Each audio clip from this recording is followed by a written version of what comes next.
welcome to our channel. Don't forget to like, to share, and to subscribe. In the news today, lawyers blame Inec for poor state of Nigerian democracy. The greatest challenge facing Nigeria's democratic system is the failure of the Independent National Electoral Commission, headed by Professor Mahmood Yakubu, to conduct elections devoid of compromises. This is the verdict of some lawyers who spoke in Enugu on the being of Nigeria's electoral system and the way forward. Nnadume of Fokansi, a human rights lawyer and leader of the Labour Party in Enugu West District of Enugu State, said the trajectory began since the era of former President Olusegun Obasanjo, adding, however, that the President Yakubu-led INEC had worsened the situation by not being sincere in service delivery. According to him, former President Olusegun Obasanjo is in his second term bid declared that it was a do or die affair. He said, in a civilized climate, he will have been made to account for such an inciting declaration, but he got away with it. Buhari did the same and got free. He said the late President Musa Yar'Adua acknowledged that the election that brought him to power was flawed. Hence, electoral reform, which did not materialize due to his death while in active service. He said former President Goodluck Jonathan saw the flaws too and introduced the card reader, but it also failed, even to capture Jonathan himself during a presidential election he was contesting. INEC, through the Electoral Act, introduced beavers ahead of the 2023 polls. It will have given us an election to boast of, but INEC chose to truncate it, and the court ruled that it was a rule and not a law. With INEC headed by Professor Mahmood Yakubu, no electoral reform will work in Nigeria. To date, nobody has told us the cause of the glitch in the 2023 presidential election so that we can correct it.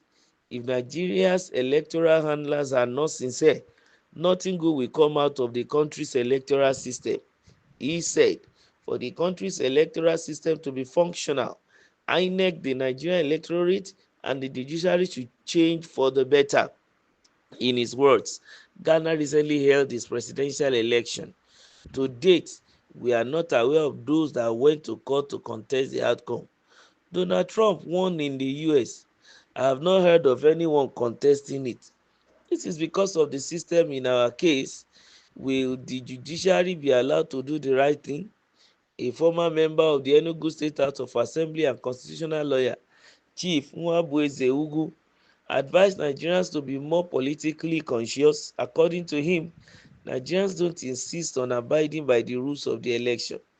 They should make sure that stipulated rules are obeyed. It is useless when laws are not obeyed. This should be monitored before and after the elections. Because the electorate is not conscious, INEC can do anything and get away with it.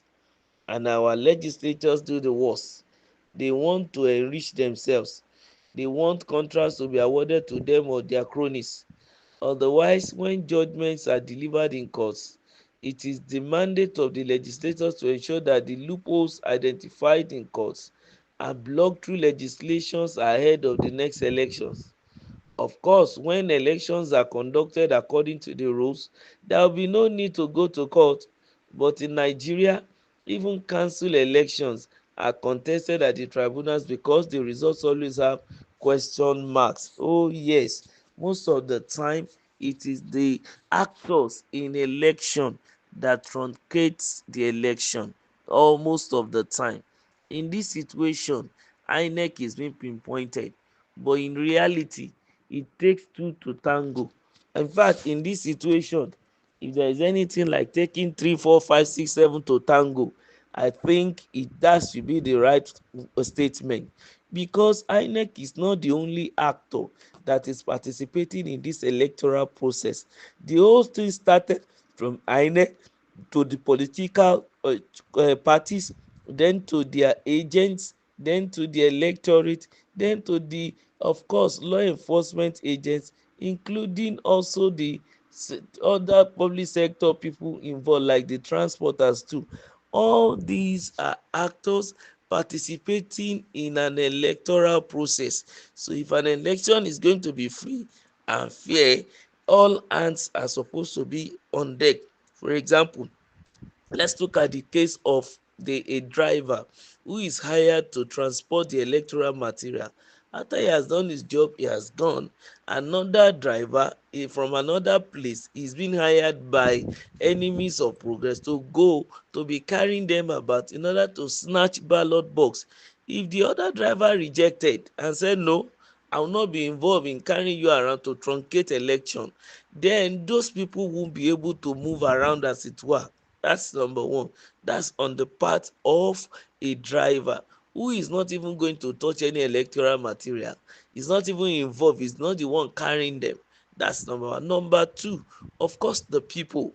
While they have their sentiment about the candidate they want, they too will not be rowdy and trying to cause chaos at the poll. They should go by their work peacefully. That's for doing their electoral right peacefully. But oftentimes we realize that because of lack of decorum at dis polls, there is always loopholes for the enemies of the progress of electoral process to come in and take advantage. Most of the time, the people themselves don't sit down and quietly protect their votes. That's also, as on the part of the electorate, those who are voting. Also on the part of the party, they are all out to bribe the Inec officials, the electoral staff, the ad hoc staff, even the NYSC people that they brought to do the job, believing that these ones are neutral. They might probably be from other states. Still, the political parties always want to find a way of bribing them.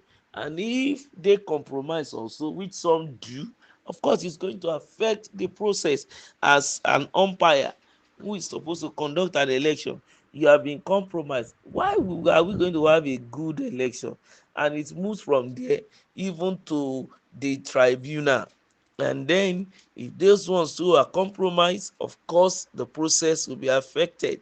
So at from one stage to another, it is realized that almost everyone participating in the process is a culprit in the reason why our elections are having k-legs all over the place.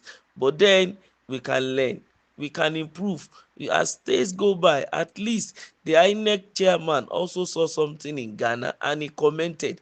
Even a funny comment that Ghana even learnt what he's using from Nigeria.